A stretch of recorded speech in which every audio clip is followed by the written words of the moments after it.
नमस्कार। आज हमारे सामने डेविड दाड़ा की किताब the way of the superior man से जुड़े कुछ विचार हैं।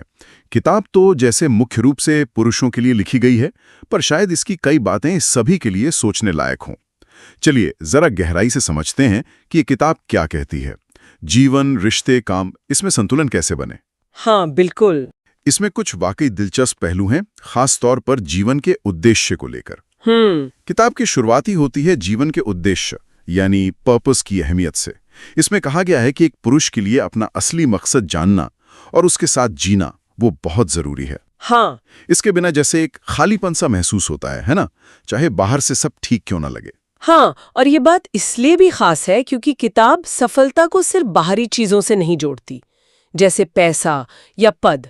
असली जोर अंदरूनी स्पष्टता पर है। डेडा का मानना है कि जब तक कोई अपने गहरे उद्देश्य से जुड़ाव महसूस नहीं करता, उसकी ऊर्जा बिखरी रहती है, जीवन में एक अधूरापन सा रहता है। ये सिर्फ लक्ष्य पाना नहीं है, बल्कि जीने की एक गहरी वजह ढूंढना है, एक तरह से। बिल्कुल। और इसी से जुड़ा एक और अहम पहलू है इस किताब में। क्या? पुरुष और स्त्री ऊर्जा, मैस्कुलिन और फेमिनाइन एनर्जी। किताब कहती है कि हम सब में ये दोनों ऊर्जाएं होती हैं, लेकिन एक पुरुष के लिए अपनी स्वाभाविक मर्दाना ऊर्जा को समझना और उसमें टिके रहना जरूरी है। ये थोड़ा पेचीदा लग सकता है। इसका मतलब क्या है किताब के अनुसार? देखिए, किताब के मुताबिक ये ऊर्जाएं लिंग तक सीमित नहीं है।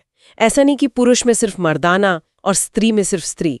मर्दाना ऊर्जा का संबंध है दिशा, लक्ष्य, चेतना, स्थिरता, मतलब दुनिया में कुछ कर गुजरने की ऊर्जा। अच्छा। वहीं स्त्री ऊर्जा प्रवाह, भावना, जीवन शक्ति और संबंधों से जुड़ी है।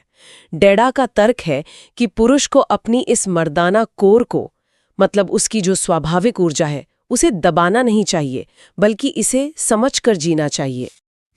ऐसा करने से किताब के अनुसार वो रिश्तों में और जीवन में ज्यादा प्रामाणिक, ज्यादा स्थिर बन पाता है। तो ये भूमिकाओं की बात नहीं है? ये नहीं, ये अंदर की बात है, अपनी स्वाभाविक प्रकृति को पहचानने की बात है। अच्छा। तो मतलब अपनी मूल ऊर्जा को समझकर जीना। और रिश्तों के बारे में क्या कहना है किताब का? सिर्फ रोमांस तो काफी नहीं होता होगा। सही कहा, बिल्कुल नहीं। किताब इस बात पर बहुत जोर देती है कि रिश्तों में सच्चाई और भावनात्मक गहराई होनी चाहिए। सिर्फ ऊपरी आकर्षण या लगाव काफी नहीं है। डेरा के नजरिए से एक श्रेष्ठ पुरुष वो में जो मुश्किल वक्त में भी प्यार, सम्मान, विश्वास बनाए रखता है, जो सच बोलने से कतराता नहीं, भले ही वो मुश्किल क्यों ना हो। गहरी ईमानदारी वो रिश्ते की नींव है। ईमानदारी, और शायद इसीलिए डर का सामना करने वाली बात भी इतनी अहम है इसमें, है ना? बिल्कुल, ये सीधे तौर से जुड़ा है। किताब का एक मुख्य संदेश है कि डर जीवन का हिस्सा है, लेकिन उससे भागना वो मर्दाना ऊर्जा के विपरीत है। अच्छा, असली चुनौती है डर को महसूस करते हुए भी अपने उद्देश्य और सच्चाई के रास्ते पर बने रहना।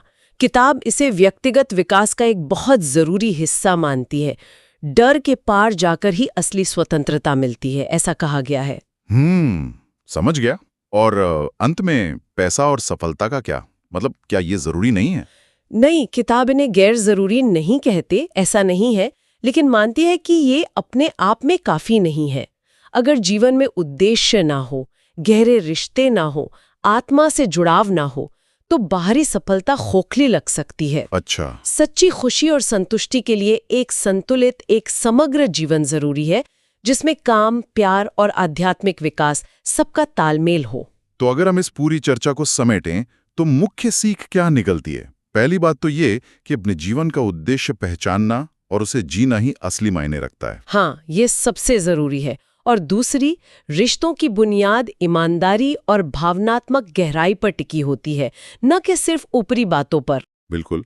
और तीसरी अहम बात, जैसा कि किताब में बताया गया है, चुनौतियों और डर का सामना करना वो व्यक्तिगत विकास और मर्दानगी का एक अभिन्न अंग है।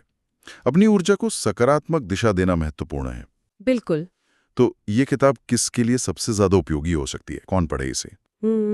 मुझे लगता है ये किताब उन लोगों को आकर्षित कर सकती है जो अपने जीवन को एक दिशा देना चाहते हैं, रिश्तों में ज्यादा गहराई और सच्चाई लाना चाहते हैं, और अपनी अंदरूनी शक्ति को बेहतर तरीके से समझना और इस्तेमाल करना चाहते हैं। खासकर वो पुरुष जो अपनी मर्दानगी के मायने तलाश रहे हैं, उनके लिए काफी प्रासंगिक हो सकती है। कुल मिलाकर ये किताब सिर्फ पुरुषों के बारे में नहीं है, बल्कि जीवन जीने के एक खास नजरिए को सामने रखती है। हाँ, एक दृष्टिकोण है ये। जहां बाहरी दुनिया में सक्रिय होने के साथ साथ अंदरूनी स्पष्टता और भावनात्मक संतुलन पर भी बराबर जोर है। सही कहा। यह व्यक्तिगत जिम्मेदारी और आत्म जागरूकता का आह्वान करती है एक तरह से। आज की बातचीत से एक सवाल मन में घूम रहा है। किताब भले ही पुरुष ऊर्जा पर केंद्रित हो, लेकिन जैसा कहा गया कि दोनों ऊर्जाएं सब में होती हैं। हाँ। तो सोचने वाली बात यह है कि किसी भी व्यक्ति के लिए, चाहे उनका लिंग कोई भी हो, हाँ, बिल्कुल, अपनी इन दोनों मर्दाना और स्त्री ऊर्जाओं को समझने और उनमें संतुलन साधने का क्या मतलब हो सकता है। बिल्कुल। शायद इसी संतुलन में व्यक्तिगत पूर्णता का रास्ता छिपा हो। ये सोचने वाली बात है, इस पर गौर किया जा सकता है। अगर आपको वीडियो अच्छा लगा हो तो वीडियो को लाइक करें और चैनल को सब्सक्राइब करें ताकि और भी ऐसे ही वीडियो आप तक पहुंचते रहे। धन्यवाद।